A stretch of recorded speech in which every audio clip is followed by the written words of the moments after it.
Hello friends, इस समय हम लोग हैं संसद की वेबसाइट पर और यहाँ से हम लोग प्रेसिडेंट ऑफ इंडिया के बारे में सीखेंगे कुछ इम्पॉर्टेंट फैक्ट्स जो आपके एग्ज़ाम के पॉइंट ऑफ व्यू से बहुत इम्पॉर्टेंट हो जाते हैं।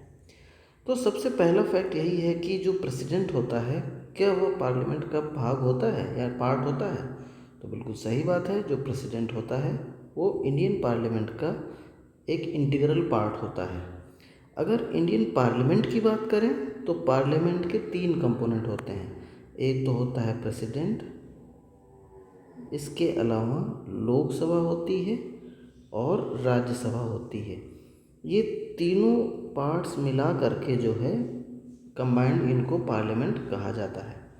तो प्रेसिडेंट जो होता है वो इस पार्लियामेंट का क्या होता है, एक इंटीग्रल पार्ट होता है। अब अगला क्वेश्चन ये उठता है कि अगर पार्ट होता है प्रेसिडेंट तो क्या यह मेंबर भी होता है पार्लियामेंट का? तो यहाँ पर आप ये जान लीजिए कि जो प्रेसिडेंट होता है वो मेंबर नहीं होता है पार्लियामेंट के किसी भी हाउस का। इनको हाउस बोलते हैं। अगर फॉर एग्जांपल अगर लोकसभा की बात करें तो लोकसभा को जो है हाउस ऑफ द पीपल बोलते हैं, और राज्यसभा की बात करें तो इसको जो है बोलते हैं काउंसिल ऑफ स्टेट। ठीक है। अब अगला क्वेश्चन ये उठता है कि जो एग्जीक्यूटिव पावर्स होती हैं यूनियन की वो किस में वेस्टेड होती हैं? तो जो एग्जीक्यूटिव पावर होती है यूनियन की वो भी प्रेसिडेंट में ही वेस्टेड होती हैं। मतलब जितने भी कार्य किए जाते हैं वो सब प्रेसिडेंट की हैंड और सील के अंडर किए जाते हैं। यानी कि कुछ भी अगर प्राइम मिनिस्टर करता है तो उसे प्रेसिडेंट के असेंट की ज़रूरत पड़ती है। तो जो कह सकते हैं कि जितनी भी यूनियन की एग्जीक्यूटिव पावर होती हैं वो सभी वेस्टेड होती हैं, यानी समाहित होती हैं प्रेसिडेंट के पास।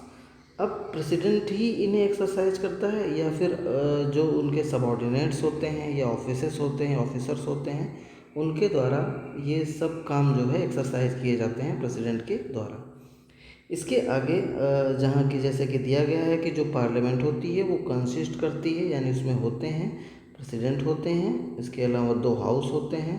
दोनों हाउस में एक हो गया लोकसभा और दूसरा हो गया राज्यसभा। राज्यसभा को काउंसिल ऑफ स्टेट बोलते हैं और जो लोकसभा को हाउस ऑफ द पीपल बोलते हैं। तो यहाँ से कुछ क्वेश्चन बहुत इंपॉर्टेंट है जो आपके एग्जाम में पूछे जा सकते हैं। होप सो आप लोगों को ये अच्छा लगा होगा। Thank you.